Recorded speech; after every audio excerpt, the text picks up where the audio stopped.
Okay, welcome back to the closing of this model at last. Man, this thing has taken me so long. Um, just while I'm showing these final images that I've done, I just wanted to talk about some things that I want to try and shoot for on the next model, and want to get into that, doing a new model as soon as possible. But this is just it's been so good, sort of jumping headfirst into 3D and trying to learn as much as possible about how to actually sculpt as opposed to draw something, and just how different they both are and similar in some other ways. So it's just been such an eye-opener. But as far as sort of going from Blender to ZBrush, like I said in the last video, it was kind of seamless and really enjoyable, to be honest, that process. I think I was just kind of getting lost in the model rather than thinking about how the programs were stressing me out. So yeah, not too bad. And I think doing the kind of real rough block-ins with Dynamesh, then breaking the models into pieces later on and finalizing those pieces. I do think I'll take that forward. That is a comfortable workflow, I think, for me. And just slowly building up the model in pieces and working on the detail level in that kind of incremental phases. I like that way of working. But the model itself was way too high in resolution. Because like I said, it was creeping up to those 200 million, and I don't want that. I do want to keep it lower, because even at that level, I was noticing some kind of lag when I was moving the model around, and it's not through my PC struggling with it. It was just, I think, I was just getting to that point where it was just too dense. So I will work on keeping that down. And but having said that, I do want to keep in ZBrush as much as possible. So when I'm doing the texturing and things like that, I want to do a lot of that in ZBrush. No, whether that's with kind of alphas or not. But like I said before, I don't want to use alphas a whole lot, sort of moving forward. I want to see how much I can do with brushes and masking and things like that. But with this one, I think I wanted to push forward and just finish it, because it was getting to the point where it was seeming unending. So I did keep in ZBrush as much as possible, and that includes the renders at the end. That's why they kind of don't look as great as they possibly could have done. So with the next one, I will, when the model's complete, I will sort of decimate it and or do whatever I have to do to get it into Blender, where I can refine some materials and work on the rendering. I've done rendering in Blender before, so that's okay, but as far as texturing, things like that, it's going to need some finessing, because I'm not really experienced in that sort of thing. So that again is going to be a learning curve, but that's fine. Looking forward to it. I'm looking forward to getting it stuck in with a new model. So as far as sort of going, working on the next one, I do want to work on my shapes more. So I think I oversimplified on this model a little bit, so I want to kind of go a bit more detailed.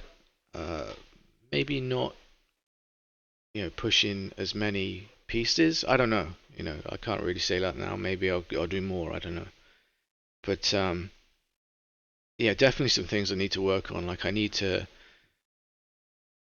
make sure my anatomy is kind of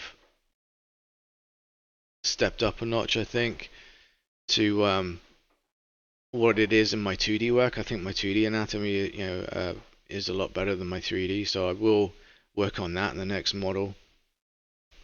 And I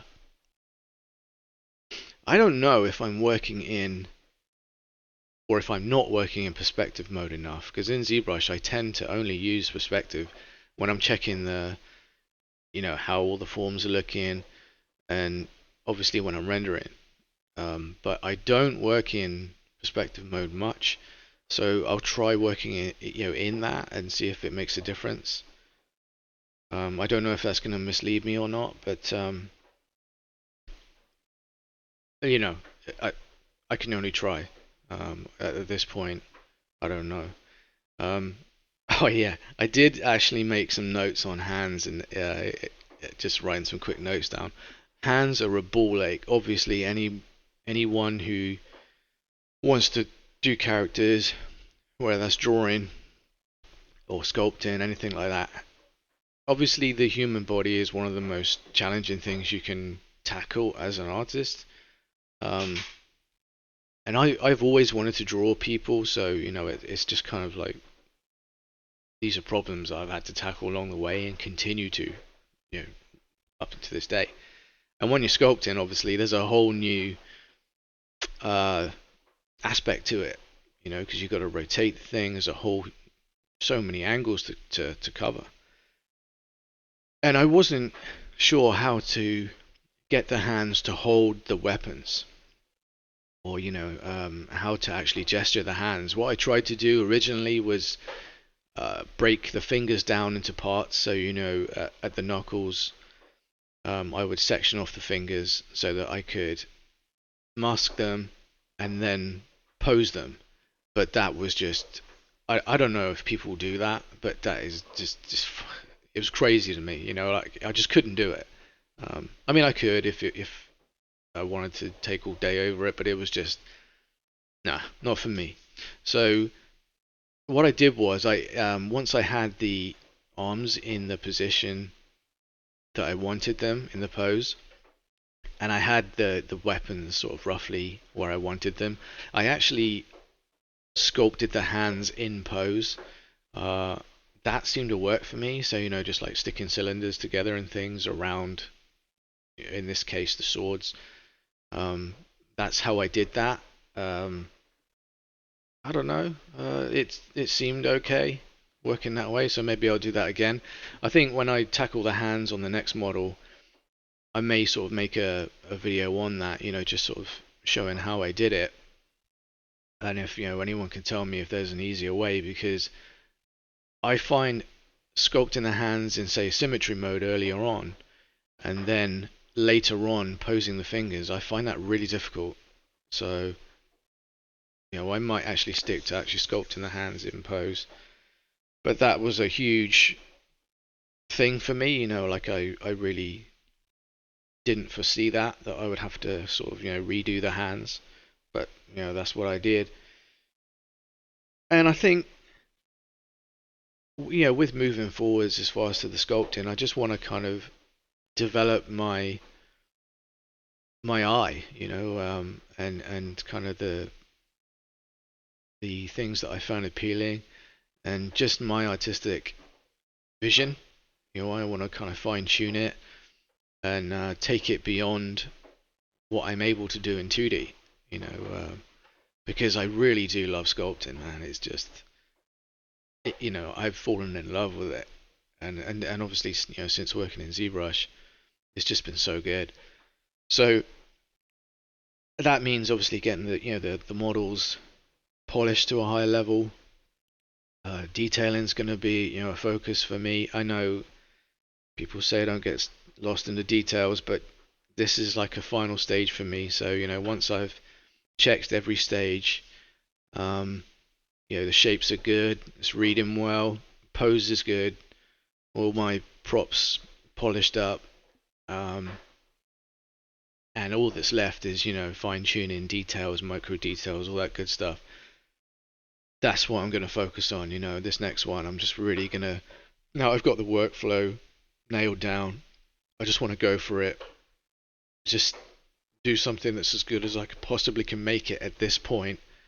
And then I might have a little break from character modeling you know, because it's pretty intense. I might actually have a little break before I start the next one, just, you know, like a quick Dynamesh sculpt or something of a vehicle, because, you know, obviously that took me a long time to do this model. So before I get stuck into the next one, I might have a little breather, but I don't want to leave it too long, because, you know, I feel like I'm on a bit of a roll with this workflow, so, you know, I kind of want to use that. But yeah, I want to kind of just bring things together more, and just, you know, stretch myself even more for the next one. So yeah, onwards and upwards. You know, looking forward to starting something else. I mean, this is my first full character in 3D, so you know, pretty pleased with just, you know, finishing it, and just, you know, hoping to get through the next one a lot quicker, because, you know, I want to do a lot more characters, creatures, you know, anything like that, anything that kind of takes my fancy. So yeah, I'm going to leave it there, and I'm going to get back to work. So thank you for watching, and I'll see you in the next video.